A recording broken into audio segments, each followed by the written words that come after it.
Saudara-saudara sebangsa dan setanah air, kalau jadi Hindu jangan jadi orang India, kalau jadi Islam jangan jadi orang Arab, kalau jadi Kristen jangan jadi orang Yahudi. Tetaplah jadi orang Nusantara dengan adat budaya Nusantara yang kaya raya ini. Ingat wahai saudara-saudara, musuh yang terberat itu adalah rakyat sendiri. Rakyat yang mabuk akan budaya luar, yang kecanduan agama, yang rela membunuh bangsa sendiri demi menegakkan budaya asing. Jangan mau diperbudak oleh semua itu. Tetaplah bersatu padu membangun negeri ini tanpa pertumpahan darah. Hai anakku, simpan segala yang kau tahu. Jangan ceritakan cerita dan sakitku pada rakyat. Biarkan aku menjadi korban asal Indonesia tetap bersatu. Ini aku lakukan demi persatuan, kesatuan dan keutuhan bangsa. Wala haula wala quwwata illa billah. Referensi sejarah tidak banyak membantu kita mengungkapkan sejarah terperinci generasi pertama para Alawiyin.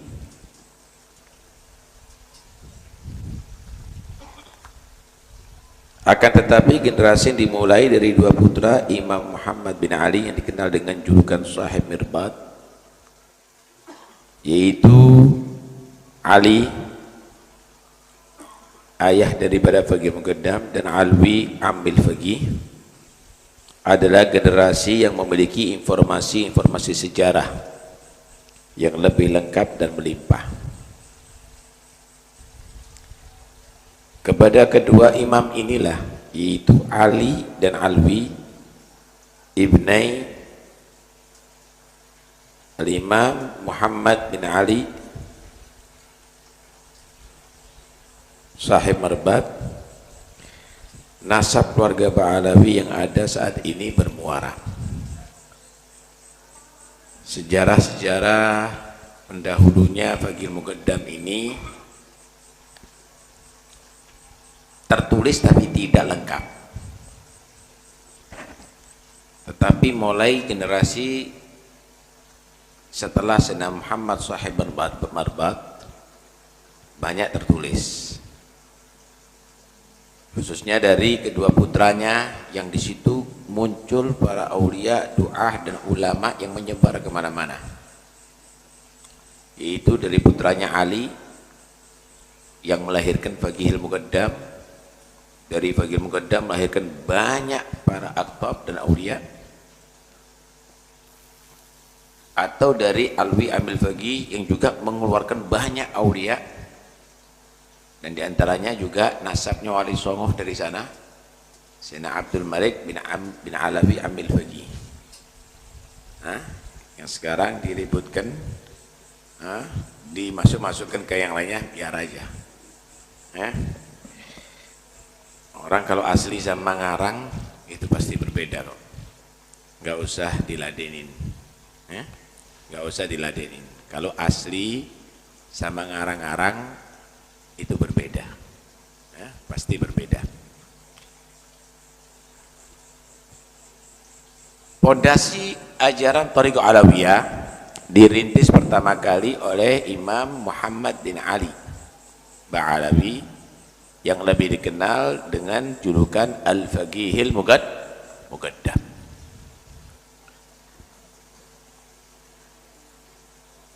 Beliau lahir di kota Tarim di tahun 574 Hijriah dan wafat di kota yang sama di Tarim di tahun 653 Hijriah. Beliau disebut Al-Faqih karena menguasai ilmu fikih, ilmu zahir. Jadi beliau tidak menjadi tokoh sufi kecuali setelah menguasai ilmu zahir, sehingga disebut, dijuluki Al-Faqih.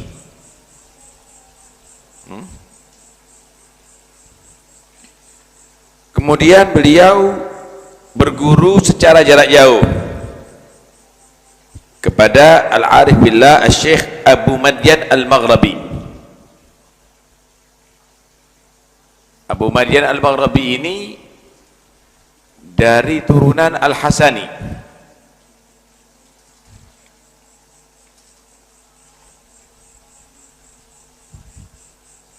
yang dikenal dengan gelar Al-Ghawth, tapi tidak secara langsung dari Maghrib, muridnya ada di Tarim, melalui perantara sebagian murid Syekh Abu Madian Al-Maghrabi. Beliau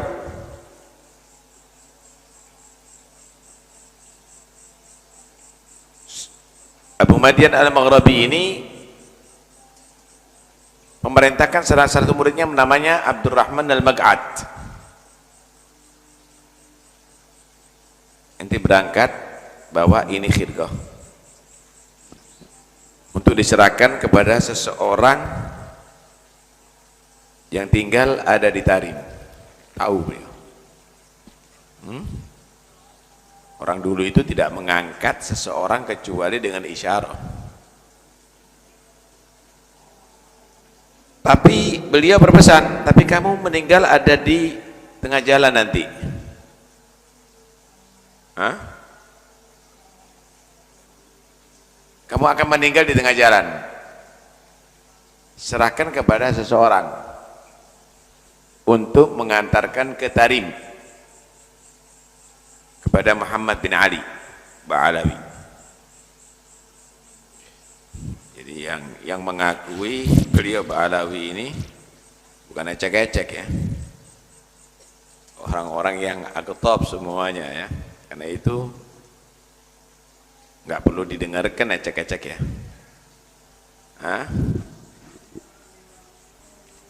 Menghabiskan waktu dalam hal yang konyol. Konyol itu tidak berguna, tapi dibahasakan ilmiah. Itu namanya konyol. Udah, biar kita sekarang belajar yang benar nih. Berangkat sampai ada di kota Mekah, beneran sakit, diserahkan kepada Abdullah As-Salih Al-Maghribi, meninggal dunia. Dan akhirnya Abdullah As-Salih Al-Maghribi berangkat sampai ketemu dengan Faqihil Muqaddam, diserahkan itu khirqah. Khirqah ini diambil dari ke guru-guru dan ada sanadnya. Syekh Abu Madian ini mengambil daripada Abu Ya'za Al-Maghribi, dari Syekh Abil Hasan bin Hirzihim, dari Abu Hasan, dari Abi Bakar bin Abdullah ibn Al-Arabi, dan seterusnya sampai ke Sayyidina Ali bin Abi Thalib, sampai dari Nabi. Jadi ini bukan main-main. Ini khirqah ada sanad, malah ada dua sanad sebenarnya. Pengambilan tadi itu ala kulli hal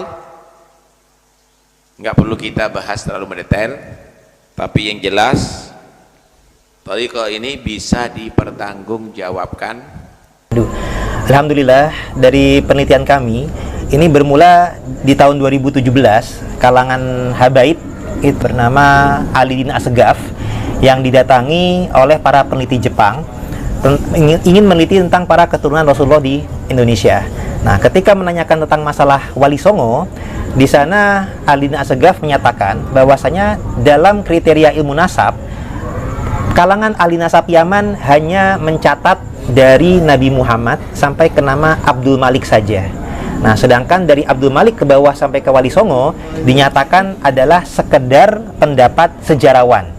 Menurut Ali Asgaf seperti itu. Sehingga dalam pandangan beliau, nasab Wali Songo kepada Rasulullah dari jalur Asmakan Ba'alawi itu tidaklah sesuai dengan kriteria ilmu nasab, hanya pendapat sejarawan saja. Nah, dari hal tersebut keluarga Wali Songo tidak menanggapi dengan emosional atau marah-marah atau gimana, misu, enggak.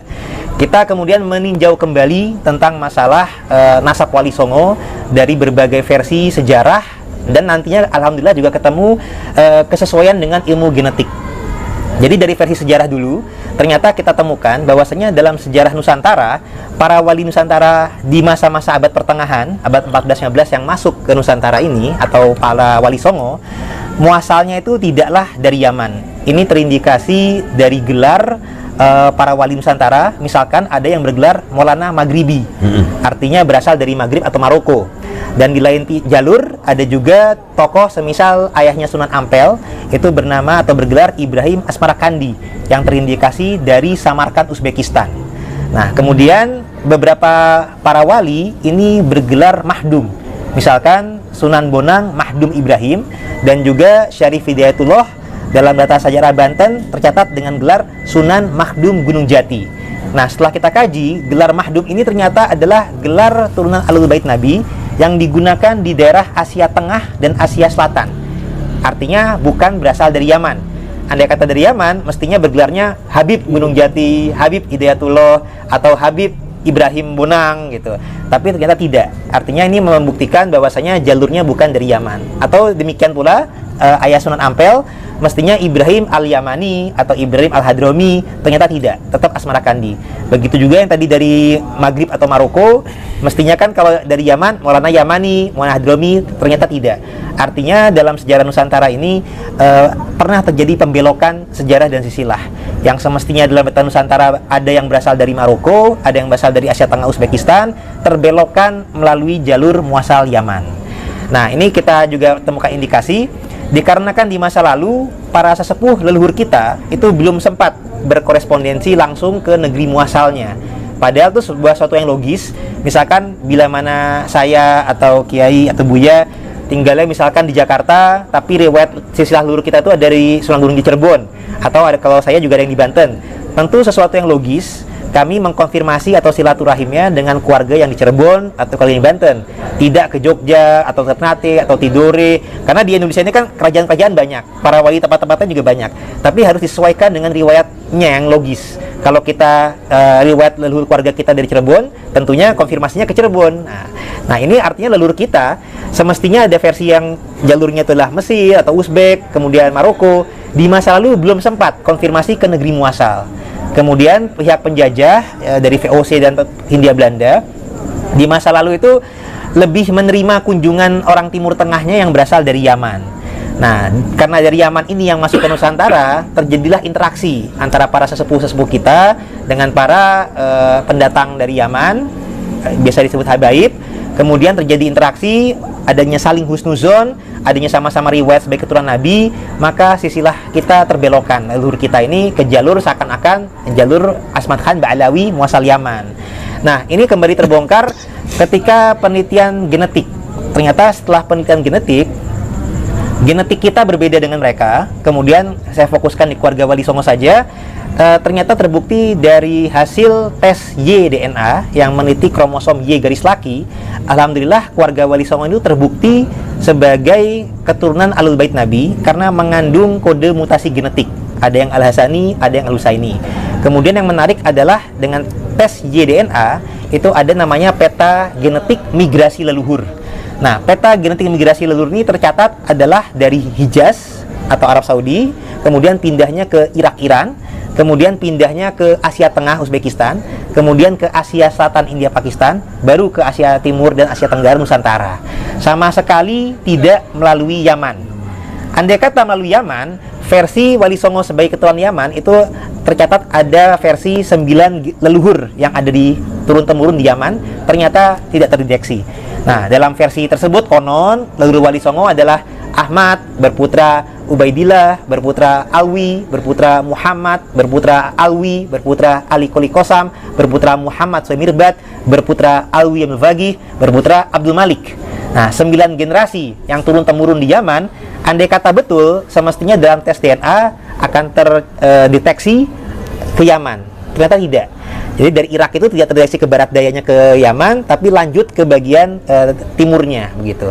Nah, ini arti kata menjadi temuan yang kita juga sesuaikan dengan hasil Muktamar NU ke-31, bahwasanya hasil tes DNA itu bisa untuk membatalkan ilhaq nasab, tapi belum tentu bisa untuk menentukan ilhaq nasab.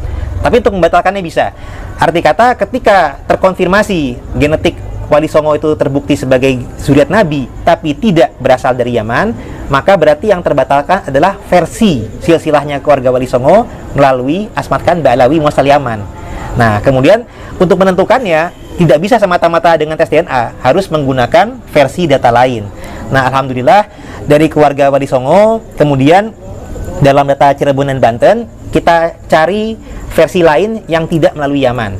Alhamdulillah dari data manuskrip ke Prabon, ini adalah pustaka asal-usul Kesultanan Cirebon. Ini ya, salah satunya, mohon maaf ini fotokopi ya.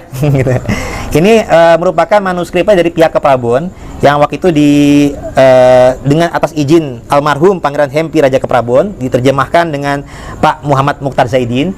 Ini sudah diterjemahkan manuskrip ini dan sudah masuk di Perpusnas.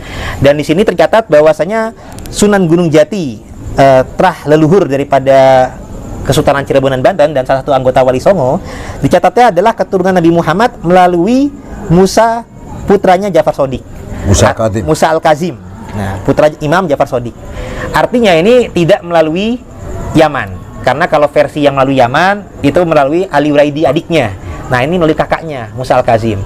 Nah, data ini kemudian ternyata berkesesuaian juga dengan data Banten, tinjauan kritis sejarah Banten, juga data sejarah para wali dalam bahasa Sunda. Dan kita coba cek juga data yang merupakan data Cirebon, Carita Purwaka Caruban Nagari, ini merupakan terjemahnya. Karena kalau manuskrip aslinya ada di Museum Sri Baduga Bandung. Naskah aslinya dari awal abad 18 tahun 1720. Data ini yang dinyatakan sebagai versi data yang penguat bahwasanya Sunan Gunung Jati keturunan jalur Asmakan Ba'alawi. Nah, setelah kami teliti di sini, ternyata memang ada indikasi gado-gado atau tercampur aduk data. Nah, kenapa demikian? Karena memang meskipun data ini mencatat tentang masalah tokoh-tokoh yang terindikasi Ba'alawi, misalkan Abdul Malik, Baidillah, Ahmad, tapi yang menarik dalam data ini, nama anaknya Imam Ja'far As-Shodiq itu tidaklah Ali Uraidi tercatatnya. Ternyata tercatatnya adalah nama Qasim Al-Malik. Nah, Qasim ini malah lebih dekat dengan gelar Musa Al-Kazim dibandingkan Ali Uraidi. Karena kalau Ali Uraidi dalam sejarah kita tidak ada punya gelar Qasim atau Kazim, nggak ada. Jadi ternyata dalam data Cirebon yang menggunakan versi Ba'alawi sekalipun, ternyata ada percampuran aduk di mana dalam data atas lebih dekat dengan jalur Musa Al-Kazim ternyata. Intinya Wali 9 Wali Songo bukan keturunan Ba'alawi. Nah, tambahan lagi sebentar. Tentunya dengan temuan data Nusantara, kita kemudian menggunakan logika bahwasanya leluhur kita itu berasalnya ada yang dari Uzbekistan. Tadi juga peta migrasi ada Irak dan India. Kami sudah melakukan konfirmasi dari pihak relasi kami, dari jaringan-jaringan kami. Alhamdulillah sudah ada pengajuan isbat nasab dan alhamdulillah sudah terisbat. Ini adalah isbat nasab dari Irak dan ini juga dari India. Ternyata bahwasanya Wali Songo sudah resmi memang, terutama Sunan Gunung Jati, bukan keturunan Ba'alawi Yaman, tapi dari jalur Al-Bukhari, Al-Kazimi, Al-Husaini. Nah, tentang Asmatkon itu juga ada indikasi kesesuaian, karena memang dari India tadi, tapi Asmatkonnya bukan pada Abdul Malik Ba'alawi, tapi pada tokoh leluhur yang bernama Hussein Jalaluddin Al-Bukhari, yang pindah dari Uzbekistan ke India atau Pakistan. Nah, kemudian ada riwayat juga menjadi menantunya Kubilai Khan, sehingga mendapat gelar tersebut. Tapi gelar tersebut tidak dijadikan kebiasaan menjadi nama marga, karena di sana pun juga kita disebutnya tetap dengan gelar atau marga Al-Bukhari, Al-Kazimi, Al-Husaini. Nah, ini juga yang sudah kami latinkan dan sudah kami hadiahkan juga kepada Buya. Nah, ini adalah silsilah Sunan Gunung Jati yang versi Al-Kazimi, Al-Husaini. Nah, mungkin bisa diperlihatkan juga, Bu ya. Nah, iya. Ini juga hal seperti ini juga sudah kami sampaikan juga kepada Kiai Wapres, Kiai Maruf Amin, dan beliau juga akhir Mei lalu, dan beliau juga sudah di bulan Juni kunjungan ke Uzbekistan. Alhamdulillah di sana pun pihak Munsif dan Sejarah Uzbekistan pun juga mengakui, dan ketika adik ipar Kiai Wapres wafat, beliau juga sudah menyampaikan langsung kepada keluarga di Tanara Banten bahwasanya leluhur beliau atau luar keluarga besar Cirebonan Banten, Gunung Jati, tidaklah berasal dari Ba'alawi Yaman, tapi dari Uzbekistan, jalur Al-Bukhari, Al-Kazimi, Al-Husaini. Mungkin demikian dari kami. Assalamualaikum warahmatullahi wabarakatuh. Waalaikumsalam. Buya, bagaimana melihat data-data yang disampaikan ke Bagus Fadil? Ya, ini namanya juga masih dalam rangka penelitian. Belum bisa kita 100% kita putuskan. Hanya ini kan Tuh Bagus ini berusaha, berjuang berusaha mengambil kesimpulan lah dari dirosahnya, dari analisisnya, yang tadi kesimpulannya bahwa Wali Songo bukan dari Ba'alawi, muasal Yaman. Kalau beliau ini sudah membawa data-data dan masih ada orang yang tidak sependapat, silahkan didebat dengan ilmiah, dengan data yang valid juga. Jadi mari kita dengan kepala dingin menanggapi semuanya, dengan kepala dingin, jangan emosi, tidak usah emosi. Ini kepentingannya adalah kebenaran sejarah. Jadi sejarah yang kita miliki, kita banggakan harus benar, harus benar.